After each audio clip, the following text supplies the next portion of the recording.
జగన్ దగ్గర విజయసాయిరెడ్డి ఇబ్బంది పడ్డానని చెప్పారన్నారు షర్మిల.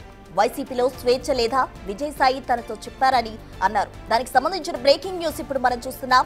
విజయసాయిరెడ్డికి ఫోన్ చేసి ప్రెస్ మీట్ పెట్టి షర్మిల అబద్ధాలు చెప్తుందని చెప్పాలని అడిగారన్నారు. తప్పనిసరి పరిస్థితుల్లో అబద్ధాలు చెప్పడానికి విజయసాయిరెడ్డి ఒప్పుకున్నారని షర్మిల అన్నారు. ఏం మాట్లాడాలో ఎలా మాట్లాడాలో జగన్ సాయిరెడ్డికి డిక్టేట్ చేశారని తెలిసిందే. ఒకరోజు జగన్మోహన్ రెడ్డి గారు సాయిరెడ్డి గారికి ఫోన్ చేసి ఇలా షర్మిలమ్మ ఈ విషయాలన్నీ బయటపెట్టింది, నువ్వు బహిరంగంగా ప్రెస్ మీట్ పెట్టి మీడియాలో షర్మిలమ్మ అబద్ధాలు చెప్తుంది అని చెప్పమని అడిగినట్లు విజయసాయిరెడ్డి గారు చెప్పారు. దానికి విజయసాయిరెడ్డి గారు సమాధానం చెప్పారంట, అలా ఎలా కుదురుతుంది సార్, రాజశేఖర రెడ్డి గారి ఇద్దరి బిడ్డలకు సమాన వాటా ఉండాలని రాజశేఖర రెడ్డి గారు ఉన్నప్పుడే జరిగిన డిస్కషన్స్లో మీరు నేనే కాదు సార్, ఆ డిస్కషన్స్లో చాలాసార్లు షర్మిలమ్మ గారు, భారతమ్మ గారు, విజయమ్మ గారు అందరూ ఉన్నారు. మరి ఇంతమందికి తెలిసిన విషయం అబద్ధమని నన్ను ఎలా చెప్పమంటారు?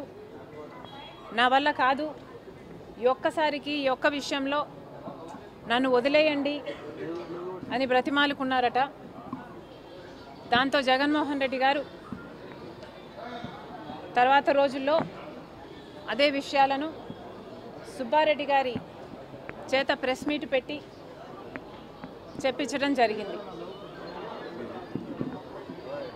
ఆ ప్రెస్ మీట్ తర్వాత జగన్మోహన్ రెడ్డి గారు మళ్ళీ సాయిరెడ్డి గారికి ఫోన్ చేశారని చెప్పారు.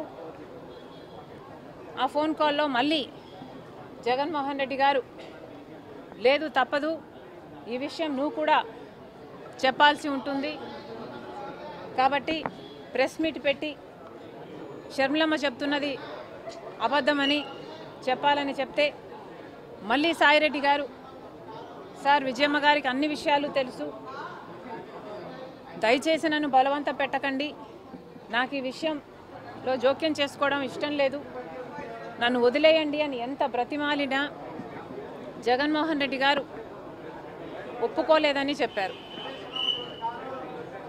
దాంతో అమ్మ నాకు తప్పలేదు, తప్పించుకోవడానికి నేను చాలా ప్రయత్నం చేశాను, తప్పనిసరి అయి నేను ఒప్పుకోవాల్సి వచ్చింది అని సాయిరెడ్డి గారు చెప్పారు. ఆ తర్వాత సరే సార్ మీ ఇష్టం వచ్చినట్లే చెప్తాను నేను అని జగన్మోహన్ రెడ్డి గారికి చెప్పాక జగన్మోహన్ రెడ్డి గారు ఏం మాట్లాడాలో, ఏ పాయింట్లు మాట్లాడాలో నేనే డిక్టేట్ చేస్తాను, నువ్వు నోట్ చేసుకో అని సాయిరెడ్డి గారితో చెప్పారట.